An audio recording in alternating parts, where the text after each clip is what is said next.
Welcome to Taking Care of Business on Koerner Radio, News Talk 1180 for the best in Saturday Talk Radio at 1 o'clock and on 1230 KGEO at 10 o'clock Saturday, and for the best in Wednesday Talk Radio on 1410 KERI on Wednesday at 1 o'clock, and now, drum roll please, on 1000 KKIM in Albuquerque, New Mexico.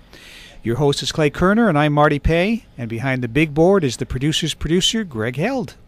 Hey, Clay, great show with our own district attorney, Lisa Green, last week. Yeah, she's going to put me away. Well, somebody's going to put you away sooner or later. It's amazing what the state's doing to the counties. You know, it's just incredible. It's amazing what the feds are doing to the states. Yeah. And I mean, it all trickles down. It all goes downhill. The bird at the top has the best view. So that means you and I at the bottom of the feeding scale will be in deep trouble sooner or later. And someday we'll do something on our head. Yeah. Well, next week we've got a very, very special show lined up. We've got California Republican Chairman Tom Del Bacchio, and in the second half we've got Ralph Reed. Is there still a Republican Party? Well, in California they're kind of useless, but we can talk to Tom about that next week. Yeah, let's do. They're kind of redundant. But today we've got a special show. In the second half we have Majority Whip of the House of Representatives, our own Congressman Kevin McCarthy. But in studio right now we have an old friend. It's funny, last time we saw her, she was sitting behind this mic, and we were guests. Heather Haro from the Jeremy Staat Foundation. Hello, fellas. Hello. Heather, how are you? Hi, Heather. I am good. I'm great. Welcome to Taking Care of Business. I know. This is absolutely reversed. This is what? Reversed. I am used to interviewing you guys. I'm a little afraid. Are you really? Yeah, I put you guys through some stuff on my show. Yeah, but, Clay and I wouldn't do that. Yeah. Well, you didn't give me enough notice it was going to be you instead of Jeremy, so I couldn't come up with any zingers. He is at jury duty. Yeah. Can you believe that? Well, it's good. Everybody needs to participate. I agree. In jury duty. One of his main mottos is, and I reminded him of this morning, which I'm not sure if he appreciated it or not, but is service over self, and that's exactly what he's doing. So, boy, it's odd seeing her sitting there, isn't it? I mean, she should be here behind this mic. She should be. Maybe someday. Someday Maybe you'll call have it the Clay and Heather show, huh? Right, the Clay and Heather show. Clay gets himself in there every time, doesn't he? Well, he's getting back at me for this morning. I kind of zapped him a little bit this morning. Looking for an in. Ah, yes, just looking for a loophole. Looking for a loophole. So who is the Jeremy Staat Foundation? Well, Jeremy's been on your guys' show many times, so I'm sure your audience knows him. And you're in Albuquerque now. We have great friends in Albuquerque. That's what you told me. So hello, Albuquerque friends. Yes.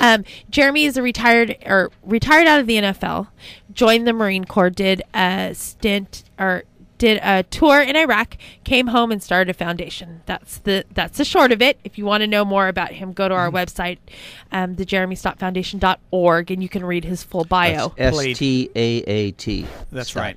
Very, very Dutch, and he played for Arizona State in their glory years. He did. Yes, he did. Arizona State. Then he went on to be a Steeler, a Raider. Raiders. Yes. Hey. We're in mourning. There's a Steeler and a Raider. Was he a pirate? Oh, not bad. That's off the top of the head real quick. It's a baseball team, Pittsburgh Pirates, but it's not bad.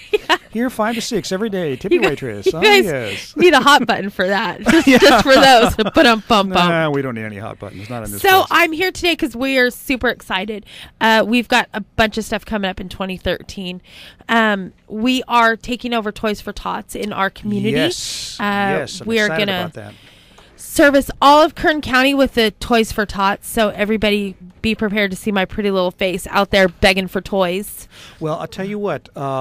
I'll say this publicly, but I mentioned this to Jeremy the other day, that if you need a Tehachapi location, which you will, you can use my office, so consider me the Tehachapi location. That's incredible. We plan on servicing every single community in Kern County with Toys for Tots this year. Great. So, it's a great program. It really is. Yeah, last year they serviced about 40,000 kids.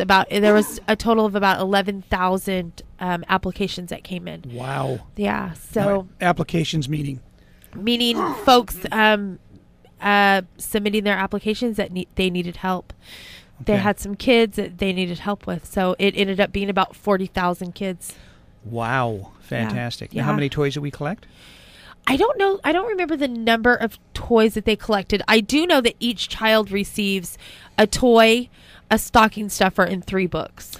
So that means they collected. I know, Clay's sitting there doing the math, but it means they collected over 40,000 toys. Yeah, and we have some in reserve for next year. So Clay, you've got something to play with between now and next year before we have to give the toys back to the kids. It's a while back. I had a birthday party at my house, and we had a couple hundred people show up. And what we did, we had toys for tots. So everybody, rather than bringing me a present, bought a toy. And unfortunately, it was the hottest day of the year, but it was a great party. It was That's a great party. Great idea. Marines were there, standing in their full uniform, collecting the toys. Yeah, it was really neat. Yeah, he had a fun house out there and everything, a bounce house. It was great.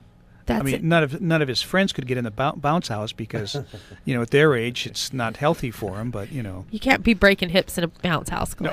So it's not a good deal. Yeah. Jeremy's back. He did the Ride Across America, which was really good. He met up in Washington with the seniors. Honor Flight? The Honor Flight World War II veterans. Yeah. That must have been exciting. Oh, it was a fantastic day. Our Kern County Honor Flight they're getting ready in April to take their 3rd trip. But when we met up with them, it was their first trip, and we got to spend the whole day with them. We seen and did everything that they did. So it was incredible to see these men getting to witness their memorial for the very first time. A little history. The memorial's only been there for about 10 years. Mm-hmm. So, and we're losing our World War II vets. I think it's 1,000 a day that we're losing them. The number's going down because there's fewer and fewer of them. Correct. Correct. Our in-studio guest is Heather Haro from the Jeremy Staat Foundation.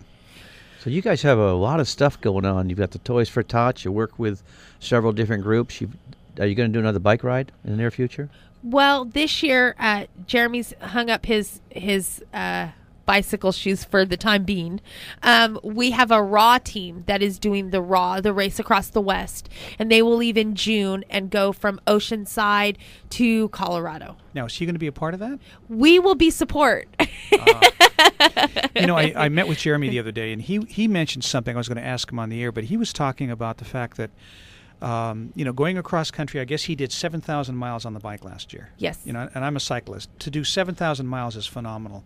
But he was saying that he's having a bit of a problem going out on the roads now because of the experience of having the truckers and having a lot of people get really close to him. It was a little dangerous.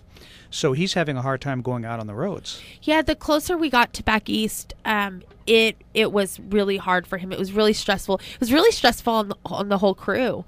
But the roads are different back there. It's more populated. There's much less free land, so to speak. Mm-hmm. So there's cars weaving in and out. And we got to some places where the truck drivers just weren't considerate at all. We had these CB radios between Jeremy and the support vehicles, and they could talk, but you could also hear the truck drivers, and they weren't saying very nice things sometimes. Okay. So it was very frustrating. It was very, very, very frustrating. Well, the roads are a lot more narrow back there, and it makes a big difference. They were an absolute mess. Mm-hmm. Well, and a lot of stuff has happened back there. A lot of natural stuff. We pulled into Nashville, and where we were supposed to meet at, because I would go ahead and then the support group and Jeremy would come to where I was. Traditionally, that's the way it was set up. The road was completely gone. And I've got them coming behind me in 10 minutes, and I'm saying, we don't have a road. So it's, it was just a lot of things. There's a lot more weather back there. Mm-hmm, sure. We're so lucky out here. We don't, it rains, and that's about it. We take it for granted. Yes. Yeah. Yeah, it's crazy. Well, and it was incredible what they did, the many stops that they did in hospitals and in VA groups and VA hospitals. And it's incredible. It's incredible. What people are going through in America, what it taught me personally was that a few control the masses. Point blank, that's the way it is. Small town America is dying in our country. We went through small town after small town that was absolutely dying. Yeah. And we got to meet a lot of service members. And the service members of today aren't necessarily the service members of yesterday. The boys that are serving today have much different, if not more issues than our veterans of the past. This is true. When we come back, let's talk about that. Then I want to talk about the Marine Reserve base that you guys are thinking of doing something with. We'll be back in a moment on Taking Care of Business on Koerner Radio, News Talk 1180.